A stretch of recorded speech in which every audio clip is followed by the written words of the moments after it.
Neemias capítulo 1, versículo 4. Neemias capítulo 1, versículo 1 ao versículo 4 diz assim: As palavras de Neemias, filho de Acalias, e sucedeu no mês de Quisleu, no ano 20º, estando eu em Susã, a fortaleza, que veio Anani, um de meus irmãos, ele e alguns de Judá. Perguntei-lhes pelos judeus que escaparam e que restaram do cativeiro, e acerca de Jerusalém. E disseram-me: os restantes que não foram levados para o cativeiro, lá na província estão, em grande miséria e desprezo, e o muro de Jerusalém fendido, e as suas portas queimadas a fogo.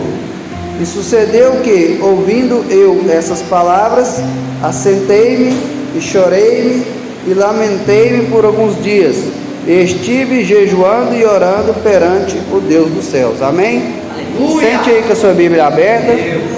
Glórias a Deus.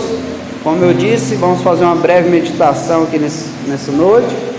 E como introdução, eu quero dizer que nós estamos aqui num culto a Deus, com uma palavra voltada para o tema restauração. Aleluia, sexta-feira da restauração. Na igreja, nós temos diferentes públicos. Temos os novos convertidos, que a palavra de Deus chama de neófitos, e temos os anciões, aqueles que a palavra de Deus chama de presbíteros, aqueles que já têm bastante bagagem espiritual, vamos assim dizer.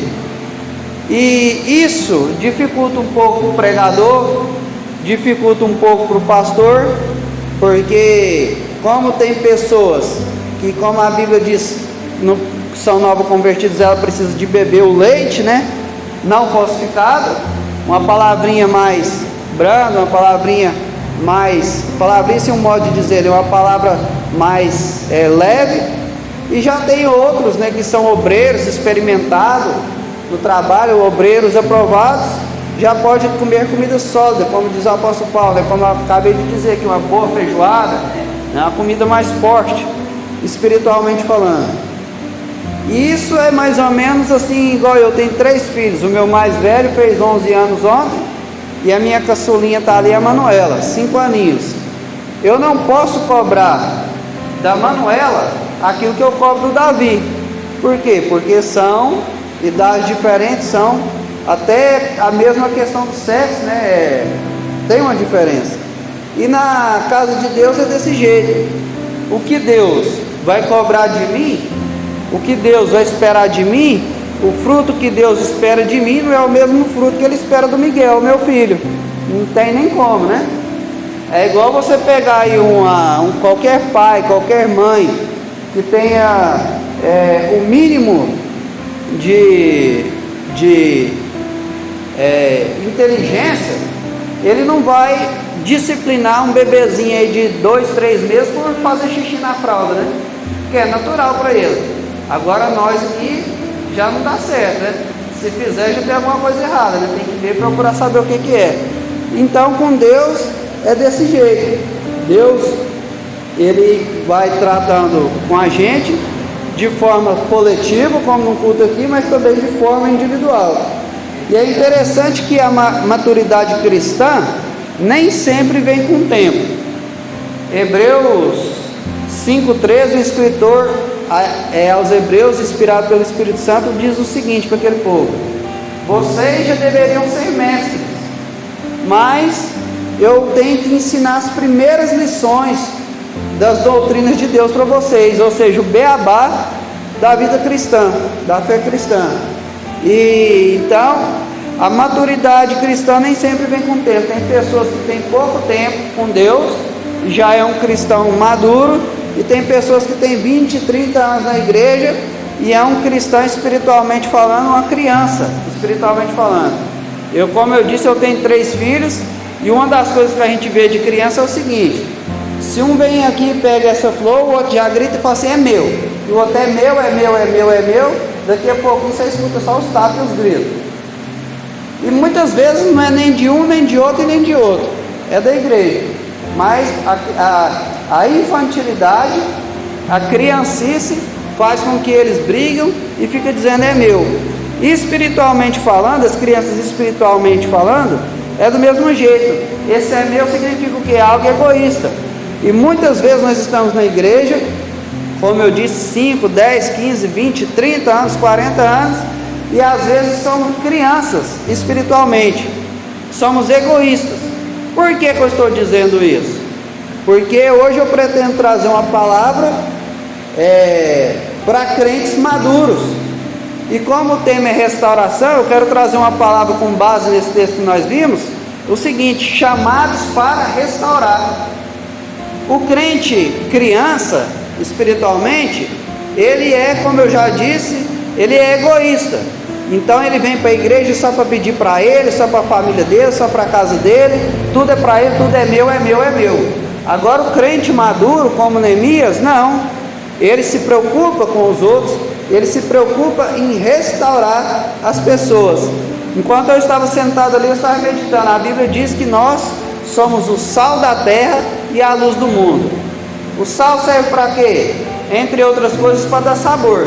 Mas o interessante é que o sal que é usado para dar sabor, ele mesmo come a comida que ele faz dar sabor para ela. Interessante, né? O sal é usado para dar sabor na comida, mas é outra pessoa que vai comer a comida, não é o sal que vai comer. O sal serve o quê? Para produzir sede. Nós precisamos produzir sede nas pessoas, sede de Cristo. O sal serve para quê? Para restaurar. Restaurar ele? Ele não. Restaurar não, para preservar. Preservar ele? Não. Preservar algum alimento. Os irmãos aqui mais de idade aí sabem que há décadas atrás não existia geladeira, e uma das formas de preservar um alimento, uma carne, ele salgava e deixava ali, né, no arame e no sol, para quê? Para que ela pudesse durar mais. Então é interessante que o sal, ele serve para preservar, ele serve para dar sabor, ele serve para produzir sede, tudo para os outros, não é para ele. E a luz? Essas luzes aqui que estão iluminando aqui, elas estão iluminando para nós, não está iluminando para elas mesmo. Vou iluminar para mim. Não, ela ilumina para nós. O sol não brilha para si próprio, o sol brilha para nós. Então isso é interessante. Por isso eu escolhi esse texto aqui, fazendo aqui uma junção com a sexta-feira da restauração, uma palavra: chamados para restaurar. E eu quero, dentro do texto que nós lemos aqui, de Neemias capítulo 1, versículo 1 ao 4, tirar algumas lições. Primeiro aqui a gente vai ler aqui o versículo 1 e 2, por isso que eu pedi para você ficar com sua Bíblia aberta, que diz o seguinte: as palavras de Neemias, filho de Acalias. E sucedeu que no mês de Quisleu, no ano 20º, estando eu em Suzã, fortaleza, que veio Anani, um dos meus irmãos, ele e alguns de Judá, e perguntei-lhes pelos judeus que escaparam, que restaram do cativeiro, e acerca de Jerusalém. A primeira lição que eu quero tirar aqui: Neemias, irmãos, humanamente falando, estava na bênção, estava muito bom para ele. Ele estava num país próspero, ele estava com um dos empregos de mais confiança, tudo o que o rei comia, ele comia primeiro, tudo o que o rei, praticamente tudo que o rei usufruía, ele usufruía também. Era um cargo de confiança, ele estava na bênção, estava tudo tranquilo. Mas mesmo assim, ele se preocupou com a restauração do povo de Israel. Ele se preocupou com as pessoas que eram do sangue dele, que eram as pessoas que representavam o povo de Deus naquela época. Ele se preocupou com eles. E isso, irmãos, é muito interessante. Por quê? Porque muitas vezes uma das coisas que nos impedem de ser canal de bênção para restaurar alguém é porque nós estamos muito ocupados com as nossas tarefas, muito ocupados com as nossas coisas. Pensa bem para você ver. Se Neemias fosse pensar como muitos hoje pensam, ele poderia pensar o seguinte: esse povo está lá desse jeito porque eles pecou, e eles tinham pecado mesmo. Esse povo está lá sofrendo desse jeito porque eles é rebelde, e eles eram rebeldes mesmo. Ele podia pensar, agora eu estou aqui, não, porque eu sou servo fiel e Deus me abençoou. Então, se é vontade de Deus, eu vou ficar aqui de boa e às vezes ficar sofrendo. Poderia pensar assim, mas o que ele fez? Ele se preocupou com o povo. Não é porque eu estou na bênção, não é porque o pastor Domingos está na bênção, que a gente não vai preocupar com as pessoas. Nós precisamos nos preocupar com as pessoas. Da última vez que eu preguei aqui, eu falei um pouco sobre o senso de companheirismo. Nós precisamos ser companheiros uns com os outros. E isso é tão interessante, irmãos, que a Assembleia de Deus, os dados, as estatísticas contam que é o povo que mais ganha gente para Jesus, mas também é o povo que mais perde. Na volta do ano, levanta a mão aqui, talvez dezenas ou até centenas de pessoas, mas no final do ano, a grande maioria não está aqui, fora outros que às vezes saem. Por que isso acontece? Muitas vezes por quê? Porque nós preocupamos só com as nossas coisas, nós preocupamos só com o nosso bem-estar e não preocupamos com os dos outros. Quando eu vim aqui da última vez, eu citei aquela questão de receber alguém em casa, né? Na nossa casa. É muito bom eu ir lá na casa da irmã Maria do Sineiro, tomar um cafezinho dela, comer um pãozinho dela, jantar com ela lá, aí conversa até tarde, vai embora, aí fica a panela para ela lavar, fica a despesa que ela gastou. É muito fácil, mas muitas vezes nós não estamos dispostos ao quê? A fazer isso para os outros. Nós estamos dispostos a ajudar a restaurar as pessoas. Às vezes tudo que a pessoa precisa é um abraço. Às vezes tudo que a pessoa precisa é ir na sua casa, tomar um café com você e conversar ali um pouco das coisas de Deus, abrir o coração. Quando eu falo com você, é comigo, é com nós, é a igreja do Senhor. Eu estava pensando aqui, um amigo meu, há um tempo atrás, há alguns meses atrás, perdeu o casamento, crente na igreja, e ali algumas vezes a mãe dele falou, vai lá conversar com ele, vai lá trocar ideia com ele. E aí é tanta correria, é serviço, é igreja, é culto, é uma coisa, é outra. Fui passando, fui deixando passar. Aí eu peguei, olhando na internet, eu vi lá ele postando coisas do mundão mesmo. Aí que eu caí a ficha, meu Deus, no momento que ele estava mais precisando de mim, que ele divorciou, eu, com tantos afazeres, igual Marta, com tanta coisa para arrumar, esqueci de ir lá, dar uma força para ele. E agora eu estou tentando, mas a cabeça dele, pelo jeito, já está noutra área. O coração dele já está noutra área. Então, se nós queremos ser instrumentos de restauração, temos que fazer igual Paulo. Paulo ele falava o quê? Que ele se desgastava pela obra. E hoje, quase ninguém quer fazer isso. Quase ninguém quer se desgastar. A pessoa já pensa assim, já estou tão cansado, já estou tão isso. Mexer com aquele pessoal é tão problemático, irmãos.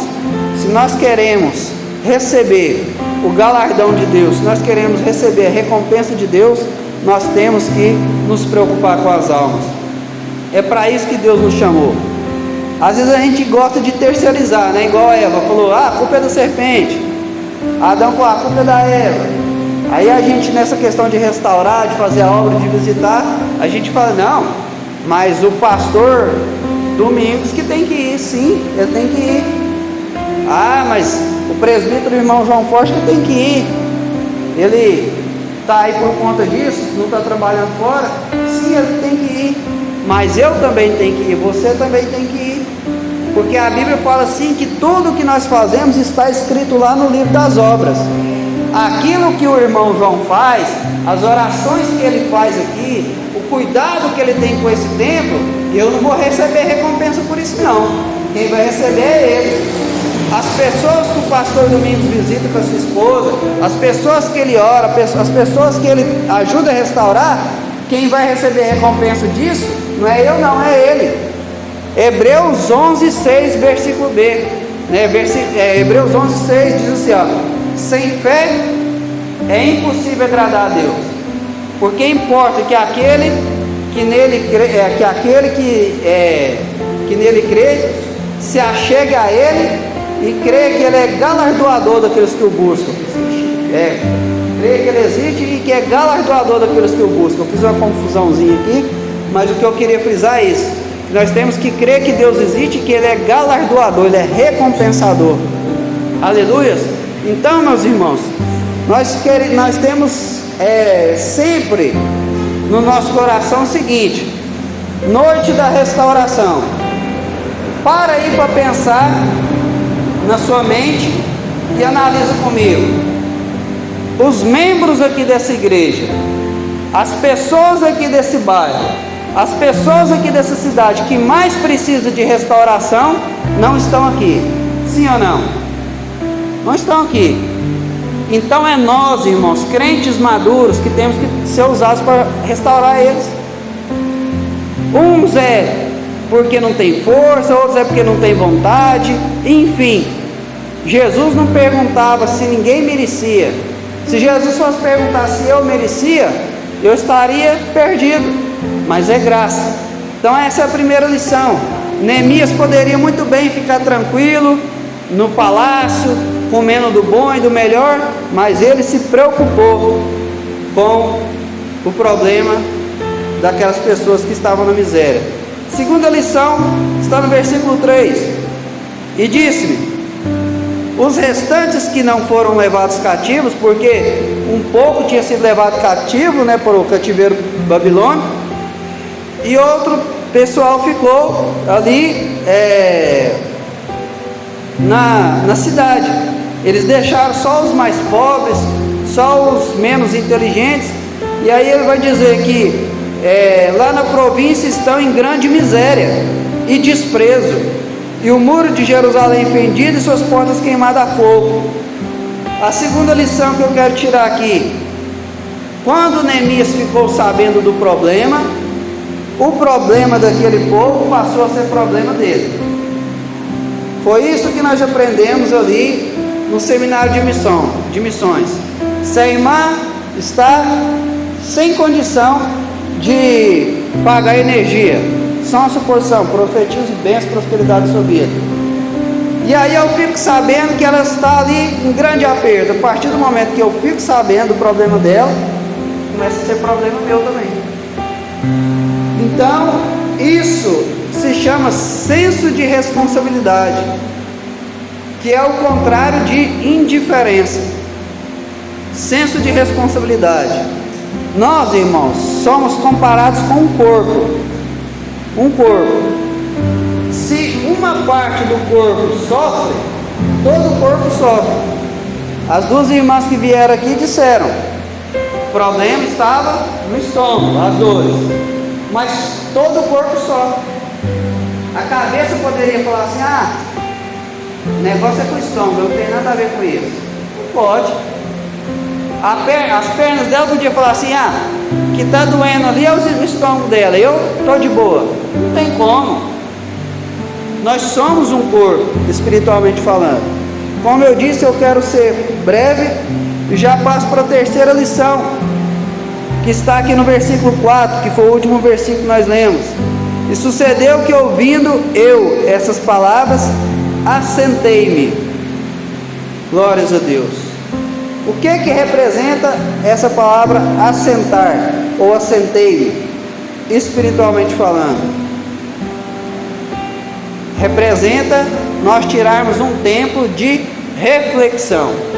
Lembra lá o texto da Bíblia? Cada um examine-se a si mesmo. Nós precisamos tirar um tempo de reflexão.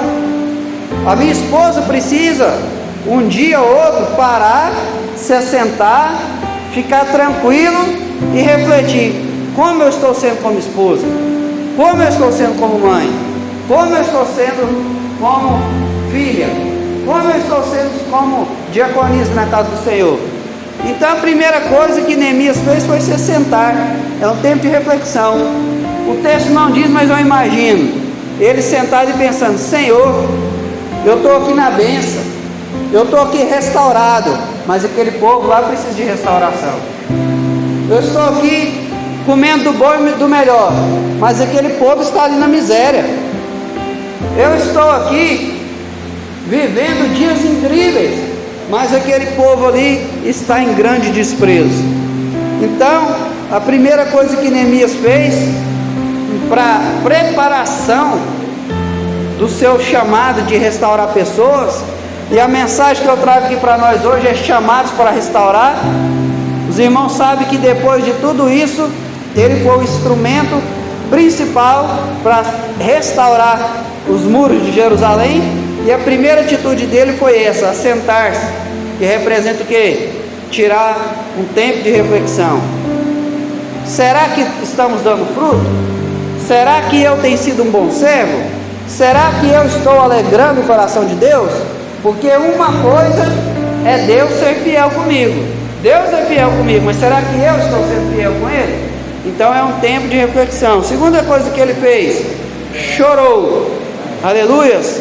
O quebrantamento, irmãos, é algo indispensável na vida do servo e da serva de Deus. Ele se assentou, refletiu. Depois que ele refletiu, ele chorou. E aí eu pergunto para mim e para você: qual foi a última vez que nós entramos num culto como esse e choramos na presença de Deus? Qual foi a última vez que nós, no nosso devocional, se é que estamos fazendo devocional, choramos na presença de Deus? Não pelas minhas misérias, mas pelas misérias dos outros. Não pela minha própria restauração, mas pela restauração dos outros. Foi o que Neemias fez. Ele se assentou, ele tirou um tempo ali de meditação e ele chorou. Aleluias.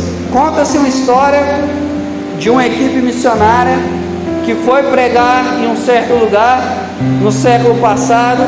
E aí eles ficaram muitos dias pregando, cruzada, fazendo a obra, orando, jejuando, cuidando das pessoas, atendimento médico, vai. Muitos dias e nenhuma alma para Deus. E eles eram acostumados a todos os lugares que eles faziam essas cruzadas, centenas ou até milhares de pessoas se converter. E eles ficou muito assim, chateado. E aí quando o líder deles chegou, esqueci o nome do pastor, eles disseram para o pastor, vamos embora deste lugar. Esse povo não quer saber de Deus não. Esse povo é muito duro de coração. Aqui nós estamos perdendo tempo. Vamos bater a poeira dos nossos pés e sair daqui.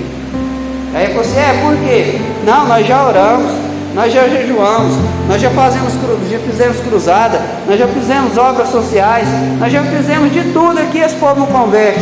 E ele falou assim, experimentem chorar. Experimentem chorar.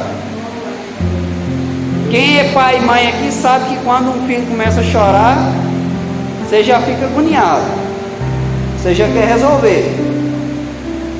Se ele pedir, se ele der birra, se ele ficar insistindo, às vezes não consegue, mas quando chora, o coraçãozinho do papai e da mamãe, né, já se quebranta. E Deus é da mesma forma. Então, se nós queremos ser instrumentos de restauração, nós temos que ter esse quebrantamento. Nós temos que sentir as misérias. E eu pensando aqui sobre isso aqui, falei assim, Senhor, a gente ouve, fulano suicidou, a gente ouve, fulano está comendo osso, a gente ouve, fulano está com depressão, a gente ouve fome, a gente ouve perseguição aos cristãos.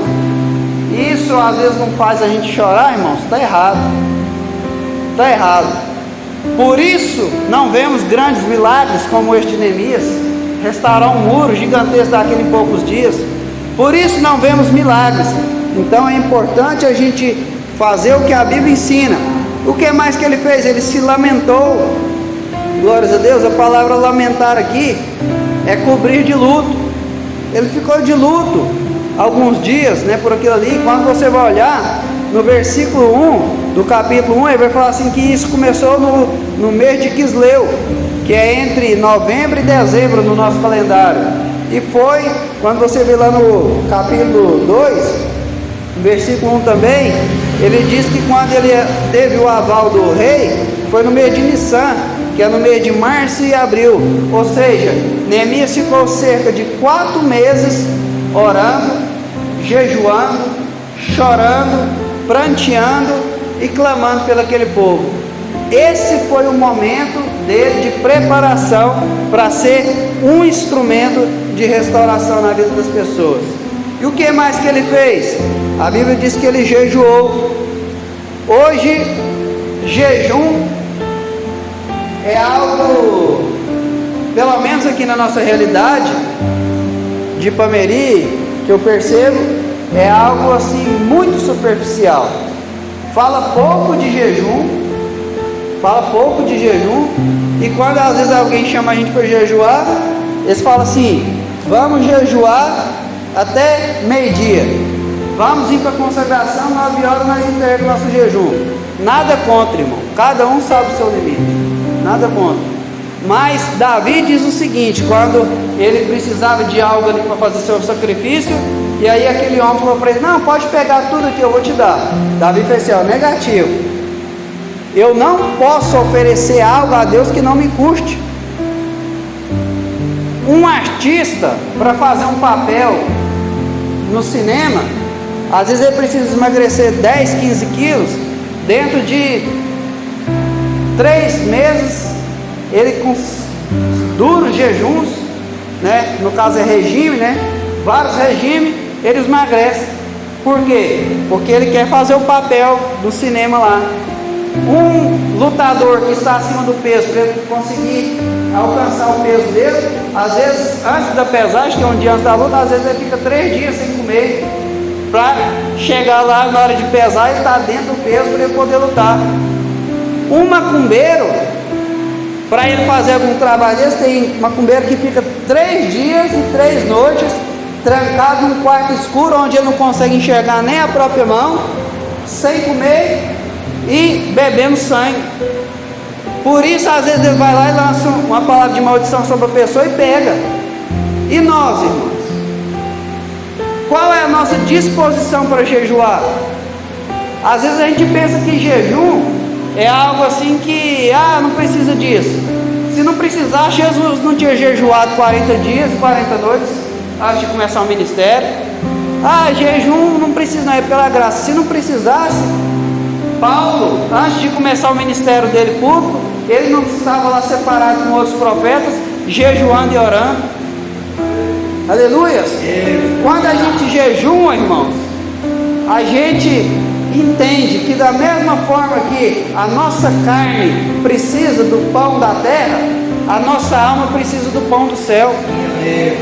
O jejum na Bíblia está ligado com humilhação. Quando nós jejuamos, nós humilhamos perante Deus, falando: Senhor, eu não sou nada. Se eu ficar poucos dias sem comer e sem beber, eu morro. E eu estou aqui mostrando, me humilhando perante o Senhor, porque a causa que eu preciso, eu não tenho condições, e eu necessito do Senhor. Quem não jejuma vai para o céu? Vai, porque o céu é pelos méritos de Cristo. Mas quem jejua vai viver experiências de que quem não jejua não vive. Quando eles tentaram, os discípulos de Jesus tentaram expulsar aquele demônio daquela criança e não conseguiram, Jesus repreendeu sim a incredulidade deles, mas depois ele disse: essa casta de demônios só sai com jejum e oração. Ou seja, quem jejua vai viver experiências que quem não jejua não vive. Vai olhar a vida desses homens que foram extremamente usados por Deus: John Wesley, Charles Spurgeon, John Knox. Vai olhar a vida desses camaradas. Todos eles tinham uma vida piedosa, de leitura da palavra, de jejum e oração. Aleluias. E aí ele termina dizendo o seguinte, que ele também orou. Meus irmãos, oração é algo que nós sabemos que necessitamos, mas é algo difícil de praticar. É guerra. Oração é guerra. Sempre quando o crente ora, algo acontece. Por isso que o mundo espiritual vem com todas as forças contra nossas vidas quando nós queremos orar. Experimente fazer um propósito. Vocês aqui são crentes maduros. Quando você entra no propósito firme, tantos dias jejuando e orando, como diz o meu primo, o diabo quer jogar até a pia da cozinha em cima da gente. Tudo. Por quê? Porque ele sabe que se a gente perseverar, a vitória é inevitável. E eu termino aqui dizendo o seguinte: se a gente ler o capítulo 1 todo, do versículo 5 até o 11, a gente vai ver o seguinte: Neemias, ele como um intercessor de um lado, Neemias como um intercessor.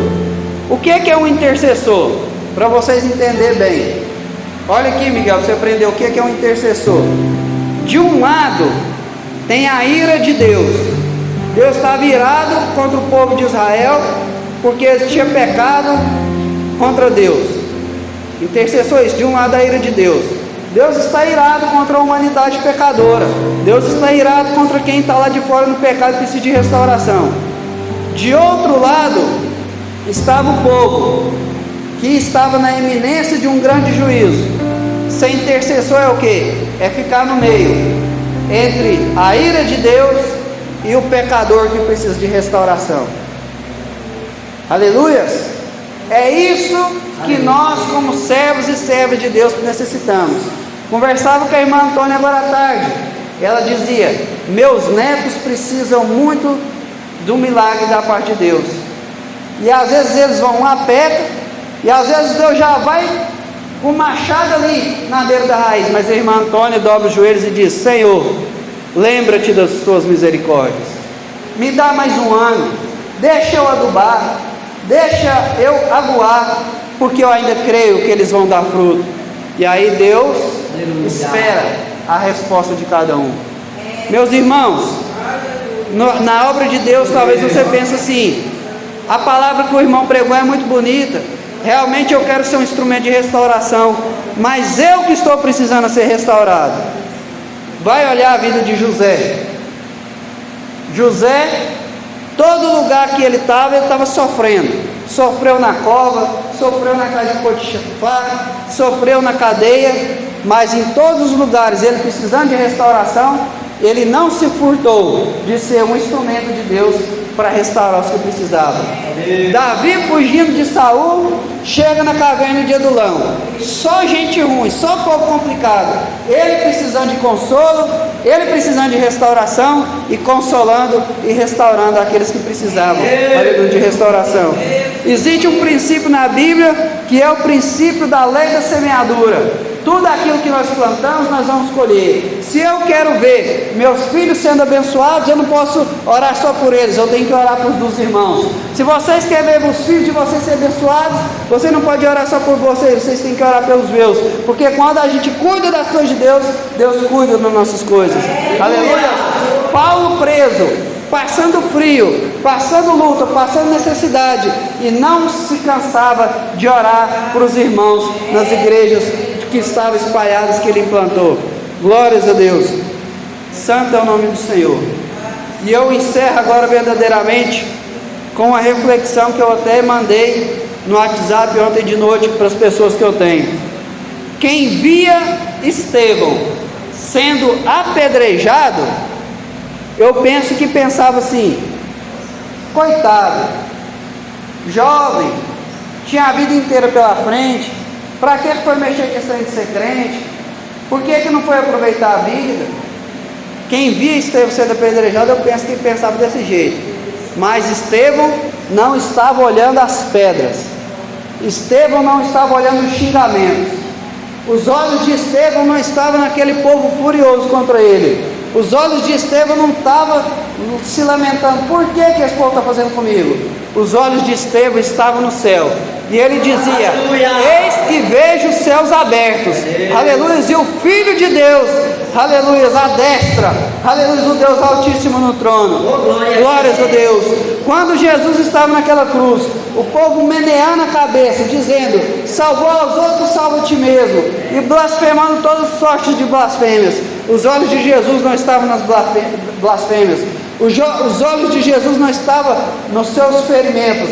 Os olhos de Jesus não estavam no seu sofrimento. Os olhos de Jesus não estavam na sua precisão de restauração. Mas os olhos de Jesus estavam na minha vida e na sua vida. Porque Isaías 53 diz que ele viu o fruto do seu trabalho e se alegrou. Aleluia!